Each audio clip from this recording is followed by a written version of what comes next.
Bonjour à tous, j'espère que vous allez bien et que le soleil irradie dans votre cœur. Aujourd'hui, on se retrouve pour parler encore de la boulimie, mais cette fois-ci pour voir quelle est la souffrance intense qui se cache derrière un masque presque parfait.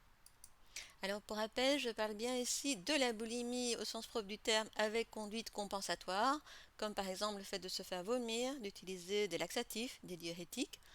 Donc vraiment de ce trouble du comportement alimentaire qui cache bien son jeu, puisque généralement le poids est considéré comme normal, même si la personne, elle, se trouve trop grosse. En bref, les apparences sont sauves. Et c'est justement de ce masque, mis par la plupart des personnes souffrant de la boulimie, dont nous allons parler aujourd'hui. Alors, quelles sont les caractéristiques du masque? Si l'anorexique et l'hyperphagique laissent apparaître d'une certaine façon leur souffrance, soit par leur maigreur ou par leur excès de poids, la personne boulimique, elle, se trouve face à une souffrance bien plus discrète, tapie au plus profond d'elle-même.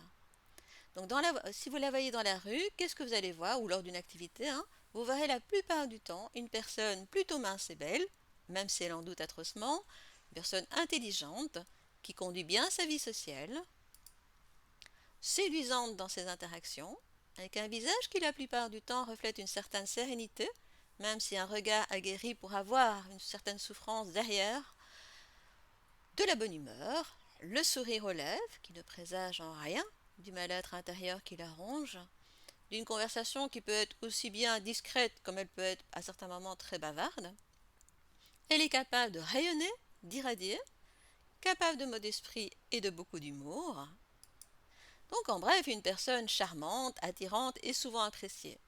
Notons que ces qualités existent vraiment chez cette personne, même si elles ont un sentiment d'imposture. Ce sont des belles personnes en tant que telles qui disposent aussi de ces qualités-là, simplement elles ne laissent pas vivre d'autres parties d'elles-mêmes. Donc elles ne vivent pas à part entière. Ce qui existe aussi derrière le masque, c'est un rapport à l'autre qui est souvent anxiogène, une idée fixe de ne pas traîner trop longtemps lors des soirées au resto chez des amis, parce que plus elles attendent, plus c'est difficile de se faire vomir, plus ça sera douloureux de se faire vomir, une peur immense de ne pas être aimé, un manque de confiance en soi qui est souvent important, un sentiment schizoïde, j'ai pas dit schizophrène, donc à savoir l'impression de vivre un peu à côté d'elle-même, comme si quelque chose clochait chez elle, des idées obsédantes autour de la nourriture, une tension nerveuse interne parfois explosive. Des émotions ensevelies et anesthésiées. Je dis souvent, si on prend la symbolique de la boulimie, c'est je mange énormément et puis je me fais vomir. Et donc je dis souvent, c'est comme si j'empaquetais toutes mes émotions dans toute cette bouffe et qu'après je rejette et la bouffe et mes émotions. Des passages dépressifs et des angoisses.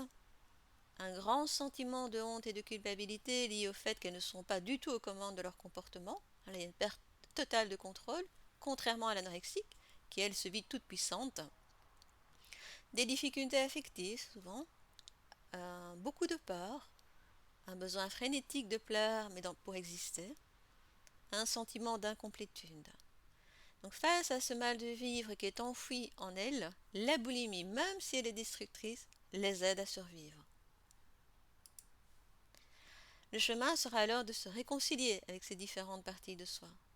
Commence alors un chemin, parfois long, pour laisser toutes les parties de soi s'exprimer en toute sécurité et apprendre à vivre avec qui on est et en lâchant le mythe de la perfection. Donc c'est un chemin pour se rendre compte de sa propre valeur, quelles que soient nos imperfections.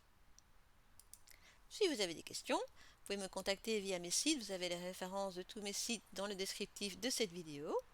Si vous avez aimé, n'hésitez pas à liker et à vous inscrire à ma chaîne YouTube. Quant à nous, on se retrouve bientôt pour d'autres sujets, à savoir qu'il y aura encore aussi des vidéos sur la boulimie car le sujet est loin d'être épuisé. Je vous souhaite d'ici là plein de doux moments, je vous embrasse bien fort.